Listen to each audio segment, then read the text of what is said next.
À Baptiste. Baptiste avait gagné la dernière épreuve, c'était en 2019, puisque 20 et 21, le Covid nous a joué des tours. Donc il avait remporté la route des Toys. Vous entendez où? Il avait remporté la route des Toys et il avait mis 45 minutes. Voilà. Pour vous dire, aujourd'hui, ça s'est joué en 52 minutes. Pour vous dire le niveau de Baptiste. Baptiste, c'était un enfant et un amoureux du pays. Son papy lui avait transmis le goût de la montagne, de la pêche, de la chasse. Il avait parcouru la vallée, il en connaissait le moindre recoin, avec un grand respect pour son environnement. Son autre grande passion était le cyclisme. Chaque année, il surveillait l'ouverture du col du Tourmalet pour être le premier à le gravir. Il fait ses débuts sur un vélo avec ses premières compétitions à l'âge de 12 ans, à côté de l'Union cyclisme du Lavedan. Puis à 16 ans, il rejoint l'équipe du vélo club Pierre Fiteluz, où il s'est vite fait remarquer pour ses qualités de redoutable grimpeur.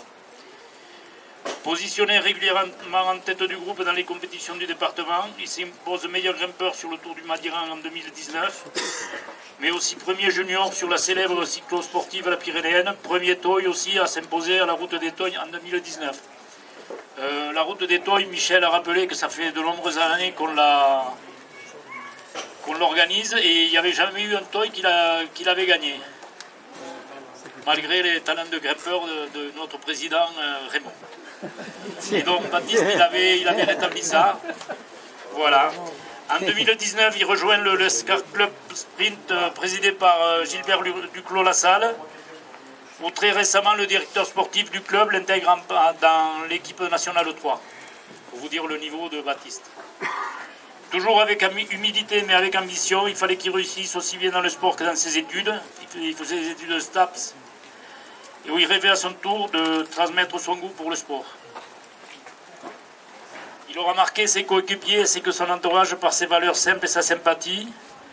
Donc on va appeler sa famille puisque ses parents sont là, sa sœur, Nadette, sa grand-mère. Donc il y a aussi son frère Cyril là-bas, si vous voulez vous approcher. Zo va te remettre Christelle un bouquet et on les applaudit bien fort.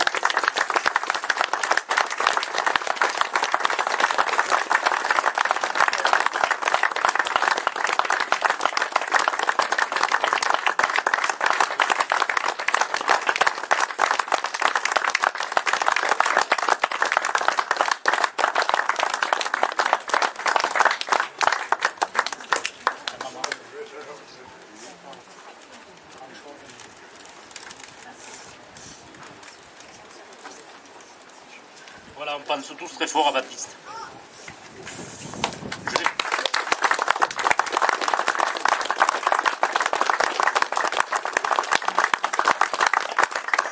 Je passe le micro à notre ami Christian qui va parler de son ami et de notre ami Roland. Il est toujours difficile de parler d'un ami disparu sans se laisser gagner par l'émotion.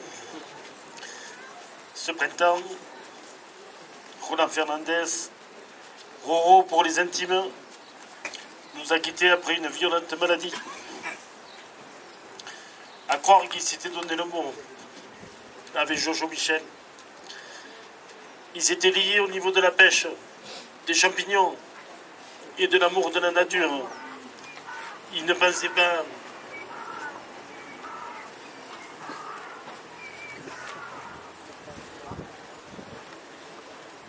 être liés au niveau de la maladie. Avec Roland, nous étions les amis de toujours. Comme des frères, on a affronté les mauvaises choses et les bonnes choses de la vie. Après le catéchisme et quelques balles dans la vallée, nous partîmes faire notre service militaire. On s'était débrouillé à le faire chez les parachutistes pour être à barrage. Et c'est là où il a connu Michel, avec qui il a eu de beaux enfants. Elle lui donnera tout le plaisir d'une bonne maîtresse de maison et d'une mère de famille remarquable. Ses enfants lui donnèrent 2 magnifiques petites filles. Roland n'a pas été épargné par la vie. Beaucoup de décès l'ont profondément marqué. Sa plus grande force, malgré une âme très sensible, était de ne pas montrer sa souffrance au quotidien. Après avoir versé une larme, il était capable de tenir toute une salle en haleine, en provoquant rire, joie et bonheur. Il consolait ceux qui en avaient besoin avec son fameux génépi, dont il avait seul le secret. Roland avait le cœur sur la main, toujours prêt à rendre service, à se lier d'amitié. L'accident de Baptiste l'aurait sans doute beaucoup affecté.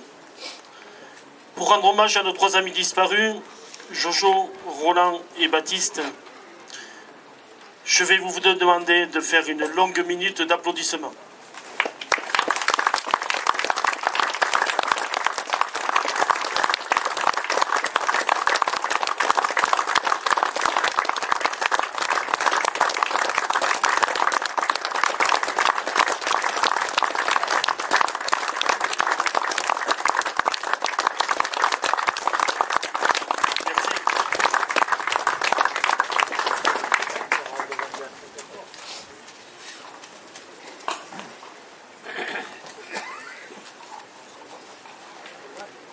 Georges était un fidèle de la route des Toys avec ses amis tarbés.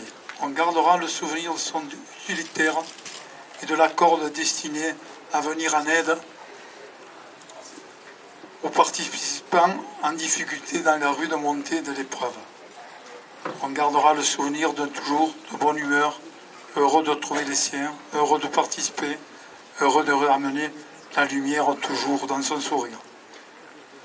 En rugby, il faut toujours un lien humain et mystérieux. En rugby, il faut toujours un supplément d'âme. Le pédigré n'a jamais suffi. En 1973, Georges Michel et ses amis ont éteint les lumières des adversaires qui se sont brisés face à la foi collective. A été la force du 15 Tarbé par leur capitaine emblématique Georges Michel.